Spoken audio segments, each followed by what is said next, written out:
Hello. Yes, good afternoon, everybody. I hope you're having a good afternoon. Today is 14th. This is 14th of April. So today's webinar, basically, we want to look at scalping. We want to look at scalping is basically just one way of trading. It's like a strategy where you enter trades and then you exit immediately when the price goes your way. So we do have several types of tradings. We have scalping. Several types of strategies. We have a scalping strategy, and then we have position trading, then we have intraday trading strategies. So intraday trading, those are strategies which you'll enter trade in the morning and then you exit before the close of that day. And then we also have the position trading where you'll enter trade, but then that trade may run up to maybe some weeks or some months or even years. Then we have the one which you want to talk about, that is the scalping strategy. This is where you enter trades and then you exit immediately the price goes your way. So personally, in very, very rare cases, do I find myself actually scalping. The reason being that I don't like things that happen. Like when it comes to trading, I want things that I can monitor the progress easily, like something which there's no rush. There is no rush to get in, and then there's no rush to get out. That's my preference. But there's some strategies which looks really cute. They're very, very good. You could make a lot of money simply by following them. And I want to look at just some of them. This is not everything. Just a few of the ones which I think are really, really useful. So when it comes to scalping, knowing the highs and the lows of the previous day or the highs and lows of the previous candle is really significant. Know where the highs and lows of the previous candles are. And even more important, know where the high and low of the previous day's candle are. So those are where you have some reactions. Like if you have a chart like this is a natural gas. I don't want to look at it. Now we'll look at Euro USD. Assuming you have a chart like this, there tends to be a lot of reactions around the previous day's highs and lows of candles. So like on this day, this is a whole day. We had, sorry, we'll start from this one. We had the high here, and then you had the low of that day here. So knowing where the high and the low of the previous candle when it comes to scalping is really significant. Do not underestimate it, because the price tends to react where we reversed from yesterday. Like if we had a high here and the price goes up to it, we are likely to see a reversal.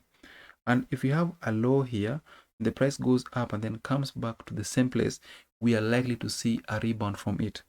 So if you're a scalper, first of all, monitor these levels. Look at these levels. Look at the highs of the previous day. This day here, on this 8th of April, we had this day. This is the lowest low. This candle with the long tail, and then we had this as the highest high.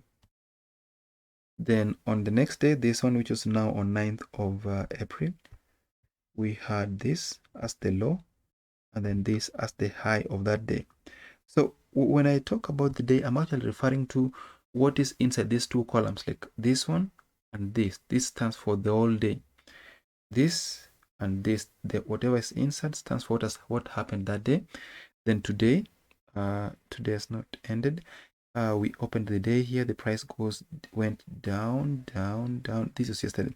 The price went down, and then we have this as the low, and then we have the next one here as the high.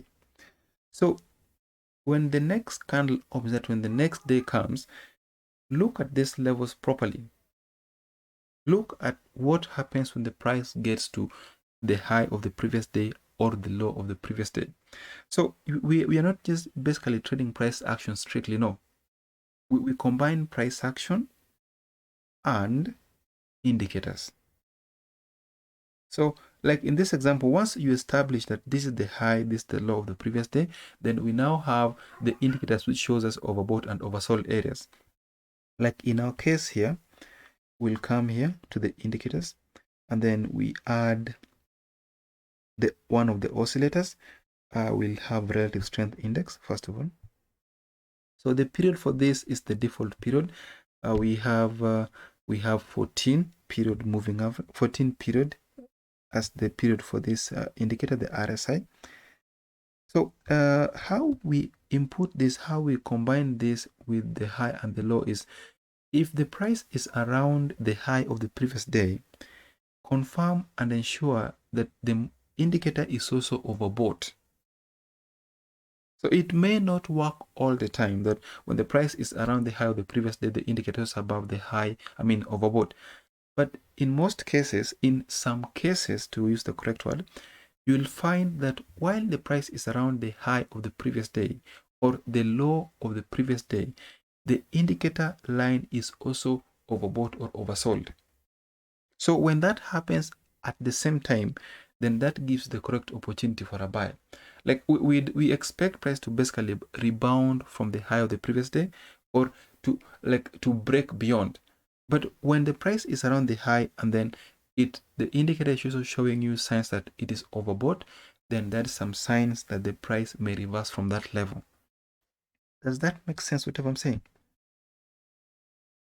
Does it make sense, whatever I'm saying now, that whenever we have price around the high of the previous day, and then you find that the indicator is also overbought, then that means we are possibly reversing. We are likely to reverse from that point. So another indicator which I use for this, we'll look at an example, so don't worry about that. We'll look at a very good example where this case is true. We have the stochastic oscillator. So with the stochastic, our period remains exactly the same. Everything, the parameters for this indicator, the first one, the stochastic, is by default. We use the default settings. You can see the K period is 5, the slowing is 3, then the D period is 3, and then we have the price field as low and high. Then this is the method we used for calculation is actually simple period moving average. So that's it. For the RSI, the same thing. We are using the default settings. The period is 14. We apply this to the close, then other things are not relevant. So just as we've said with the RSI, look at this day. Yeah, this was on 2nd of April. We had the low of that day here, and then we had the high of that day here. So when the price went up, and then it came down to this point, your main job at this point was to confirm that either the RSI or the stochastic is below, it's oversold. So when that happens at the same time, whenever you have the RSI and the stochastic overbought, oversold, and then the price is also around the high or the low of the previous day, then that gives you the correct opportunity to look for a trade. It's actually a very good indication that we are likely to see price reverse from that point. So there's some cases like when you confirm on 5th of April, we had the high here. So that's the low, and then you had the high here. Look at how the price reversed from this level. We had the stochastic was overbought. The RSI was overbought. At the same time, the stochastic was overbought.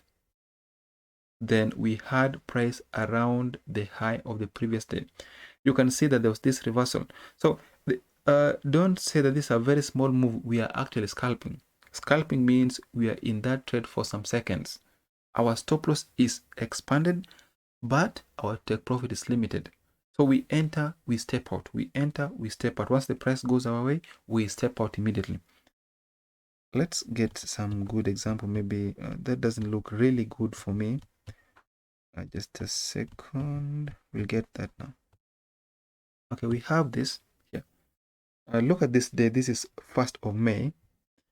We had the high here, and then we had the low here, the low of the same day here. So first of all, the first thing we see here is the price gave us a sell signal, which actually went against us for some times before the price actually went our way. So if you take this as the high, this as the low, The next day, the price went below, while the price was below the previous day's lowest low. This was this time here. When this was happening, you can see that the stochastic, the RSI was still above its 30, above the level 30. Then the price continued down. It went up to below. This is now the oversold. So this was the correct place supposed to have bought from. So we are buying it. We are buying it not because the price is around the low of the previous day, but we're buying it because the indicators are also supporting our position. Avoid cases where only one thing is giving you a signal. If possible, if possible, you could remain with cases only cases where the price is overbought. That's the price is around the high and the low of the previous day. At the same time, the RSI is either overbought or oversold, or the stochastic is overbought or oversold. So the three must agree. If you want to make even more your trading more interesting, the three must agree. Only trade on cases where the three are agreeing. If only one is showing you the same, that is, if maybe the price is showing you a buy or is showing you a sell, but the RSI is not showing you the same thing, do not enter that trade. Do not enter that trade. And if the RSI is showing you the same thing, price is showing you the same thing, but the stochastic is showing you something else, then you may still enter that trade, but not with the volume you could have entered if everything was showing you the same thing. Is that clear? Whatever I'm saying, does it make any sense? Okay, so we'll get another good example. I know there's a time I talked about moving averages, where I was talking about I was using it to get good trades, but this too is actually a very good one. Let me get for you another good example so that we see that whatever I'm saying actually has some sense in it. Okay, look at this here. On this day, this is 28th of January. We had the low of that day here. Then the high of the same day was here. So you can see that when the next day opened, the price went down. It came back up, and even hit the high of the previous day. So while this was happening, while the price was around the high of the previous day, you should check instantly the two indicators. If both of them are overbought, then that means we are likely to see a sell position. But if only one of them is overbought while the other one is oversold, then we now don't do anything. Like a case where, for example, the stochastic is overbought, but the RSI is oversold, but the price showing you a sell, do not enter that position.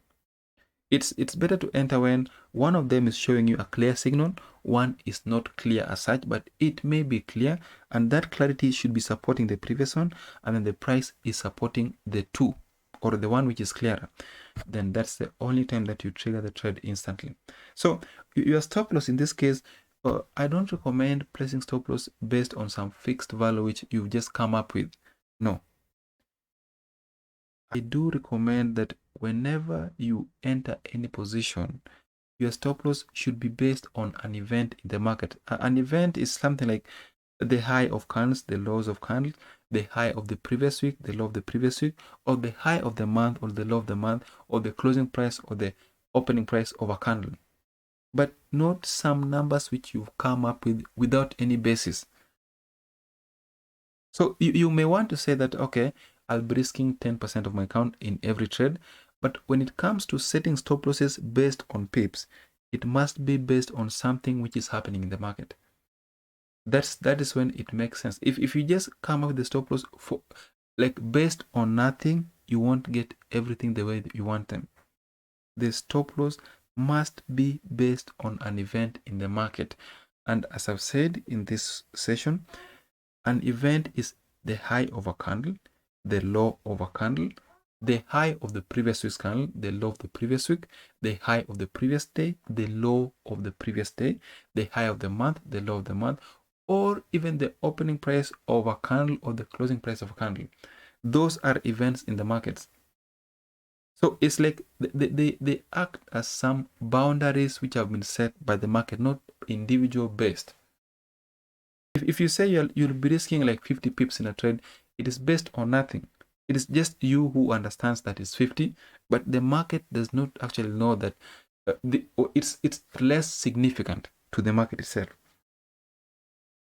Does that make sense? So when you have another way you can place your stop loss is you may place your stop loss based on the ranges. That is daily range. Your stop loss maybe you've placed it at if for example you're using EURUSD, the range for this pair maybe is 70 pips. You may place a stop loss at 70 pips. You may place a stop loss at the 4 hours range or the 1 hour range, or you may place a stop loss on the weekly range. Weekly range is the average of the high and the low over a given period of time on the weekly charts. That is the only time you'll be safe. Otherwise, if you just place a stop loss anyhow, it will end up in a mess. It will end up in a sure mess. Let me get another good example. So avoid, as I've said, avoid cases where you are placing a stop loss based on just some numbers you found somewhere online. Avoid such cases. Let's check another one. Let's check another one. Another good example. This looks very good here. This is when was this? This is around 11th of January. So we had the high here. This is the high of that candle. So the price actually didn't reach it, so we couldn't get that right. Now we have another one. This is the low. That's not good. Okay, another thing is it's better to wait for price to wait for the indicator lines to clearly close above the overbought or the oversold level before you can actually enter trade. Don't just enter trade when the price is touching that level but does not close beyond it. Like in this case, if the price is touching this line and then ends up closing below it, it touches, closes below, touches, closes below, then that is less significant. It's not as significant as when the price closes clearly beyond it. So if you want to scalp correctly, wait for that line, the indicator line itself, to close above. Then if now the price action confirms the same thing, then you can now enter the trade. So as I've said, the stop loss is based on an event in the market. It's based on the ranges in the market. And then the take profit is just some small number of, you could say maybe for every 70, you want to get out at 2 pips. It is very easier to earn those 2 pips up to 100 or 300 times before you eventually see the loss. Is that correct? Does that make sense for us? Okay. So we'll get another one. This is yes, this day we had a very good high. We had a very good high there, and then it had a low here. So the price went down, down, down. It came back up and even hit the overbought, which is the stochastic. So you can see what happened after this. The price went down massively. So when if you are here and you notice that at the same time the stochastic was overbought, then this was supposed to be a sell for you. You enter the sell. And another thing, instead you may place like a fixed take profit. Yes, it's okay, but you can actually trail profits. So that if the price ends up going your way quickly, you earn more profit than if you fix to take profit. Is that clear? So if for example you are willing to you want to earn more money from the trading itself, avoid the idea of having fixed take profit. Have the fixed take profit very well, but place it very far away. Then if the price goes away, use the trail so that you earn much more than you could have earned if the take profit was fixed. Okay, just let's see if we can get another good example. Yes, we have one here. This is like the low of that day. Then you have the high of the same day. This, I'm talking about this day. This is on 8th of December.